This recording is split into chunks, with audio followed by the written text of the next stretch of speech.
All right, now we're going to go ahead and get started with setting up our QuickBooks Online file. So we just purchased, we have it provisioned for us, and now we're on this screen. It says, welcome, we're glad you're here.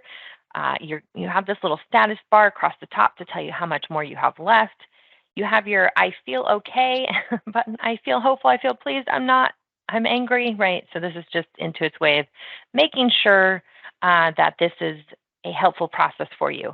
The onboarding process for QuickBooks Online, they want to keep it as simple as possible so that you can do it yourself, right? That's the goal. Now, should you do it yourself? Maybe. Maybe you should talk to some advisors to help you set it up right the first time, but that's why they're trying to. You'll see several points where they ask for feedback. Is it good? Did we do a good job?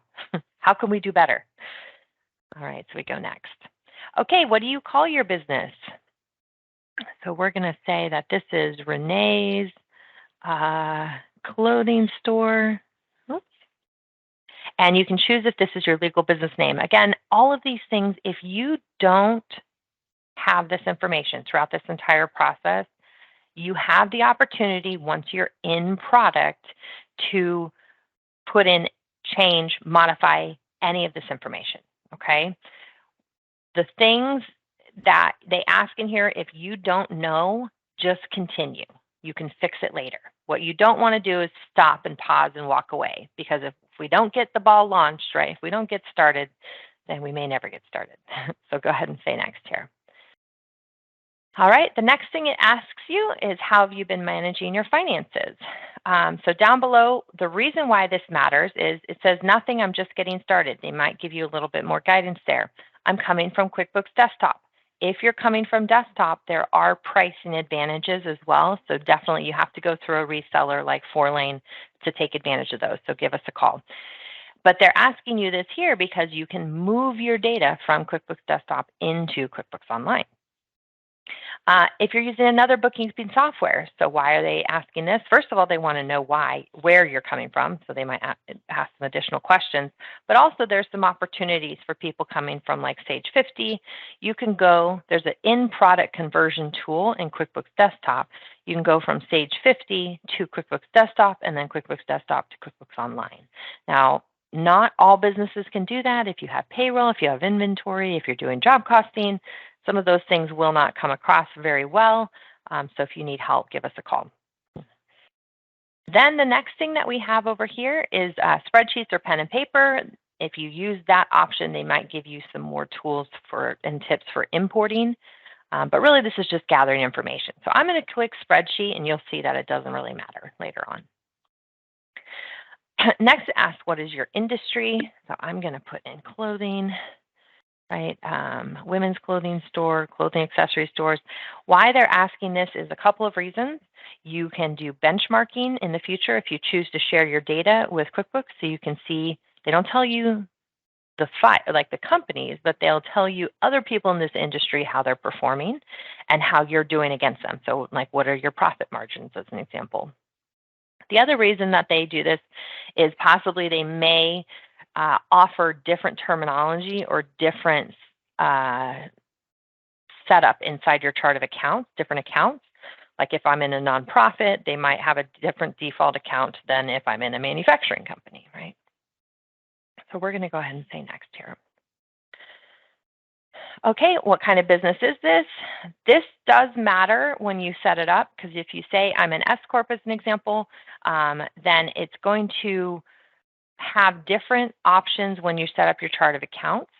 The idea that QuickBooks has here is that they want to make sure that your accounting file easily flows into when you're filing taxes. So if you use TurboTax or your CPA uses Lacert or something like that, the way that this is set up allows for those tax products to pull data from QuickBooks into file your taxes. Why that matters for you is because it makes it easier, and it might make it cheaper if you can have your data just flow right into your taxes, right? Your tax accountant may charge you less if you're using a product like this. So we do want to make sure that we get this set up appropriately, but we can always modify as well. So I'm going to say S Corp. Then we can move forward. Also, if you're moving from like a sole proprietor into being a S Corp, then or an LLC or something like that, you should usually you should set up a new file. So that's something to consider as well. So how does your business make money? We provide services and we sell products. So I'm going to choose both just so that you can see what that's like. If you don't choose anything here, it's okay. You can always add it later in settings. All right, next, what's your main role? I'm the owner, I'm an employee, I'm a bookkeeper accountant. So if you're a bookkeeper accountant, what that will do is they might get you signed up for QuickBooks Online Accountant, which is when I log into my file, I can see several clients' books. But most of the time when you're setting up, you're going to be owner, partner, or employee. Who else works here? You can say I fly solo, I have employees, contractors. If you have employees, they're going to talk to you about payroll. So I'm going to click that off here so we can see what that's like. Next, we come into the payroll offerings. They do have payroll premium as an offer in here. I don't recommend adding payroll premium. There's a payroll service called Payroll Elite. It is $125 a month, so a little bit more, but no contracts, so you can cancel anytime.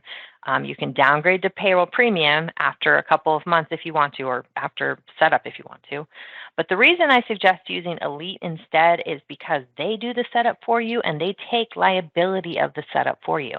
So basically for $50 more, I mean, there's not going to be any consultant out there. You can pay only $50 to do your payroll setup for you. So I suggest doing that. Okay. Definitely give us a call if you need help with that. Next, it says, what apps are we going to connect? Even if you do have apps already, I do not suggest connecting them at this point. We need to go in and get the base of your file set up first, then start talking to outside systems.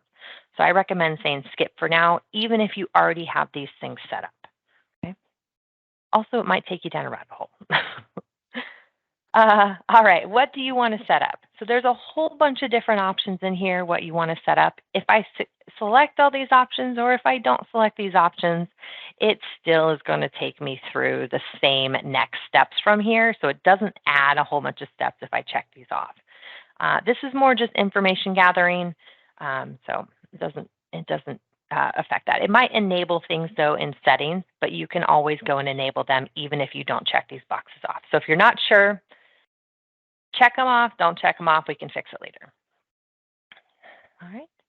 What should we do first? Do you want to invoice first? If you do invoices first, then they're going to start talking to you about taking QuickBooks payments, so taking a credit card or ACH payments.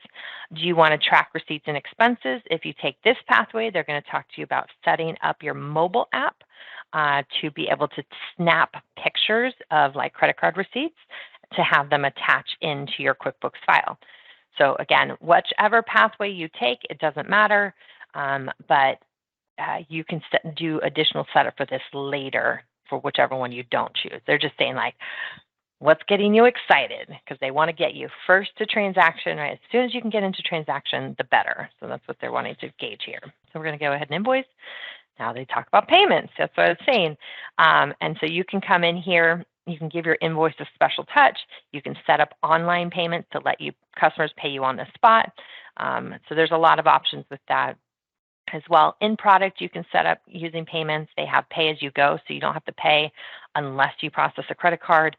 They also, if you have a higher volume, like expecting to take payments on a more regular basis, then you can sign up for their other account where you just have a monthly fee and have a lower percentage. But I'm going to say skip for now. And then see your payments anywhere, so you can download the QuickBooks mobile app. This app will also allow you to attach those documents into the bills and credit card payments I was mentioning before. So you can scan it in, but we can set this up later as well if you don't want to do it now. Because again, you go down a rabbit hole a little bit, right? So you can do it later. It's good to know it's there. All right, now there's the quick, hey, how did we do with this setup? I feel 100% confident, and you can put in some comments. And then another question here, how much progress have you made towards what you want to do? A little bit of progress so far because I really want to start entering my beginning balances, which is what we're going to do in this next video. All right, we're almost ready to dive in. So that's it for the setup, going through the setup interview. Now you're going to get into your account right away. It says no company name. You'll notice in just a second, it'll flip over to Renee's Clothing Store. And I have my file to begin entering my beginning balances. Now notice right away it pops up and says, hey, are you sure? Do you want to bring some information in from another software? So you can, remember I was saying, you can do things, other things in product. You can also come in and import information. We were mentioning that. Import desktop data. So that's, again, another way I could just do it in product. So all these things that they take you through this interview, you can do in product. So don't let it stress you out. All right, stay tuned for next video where we talk about entering beginning balances.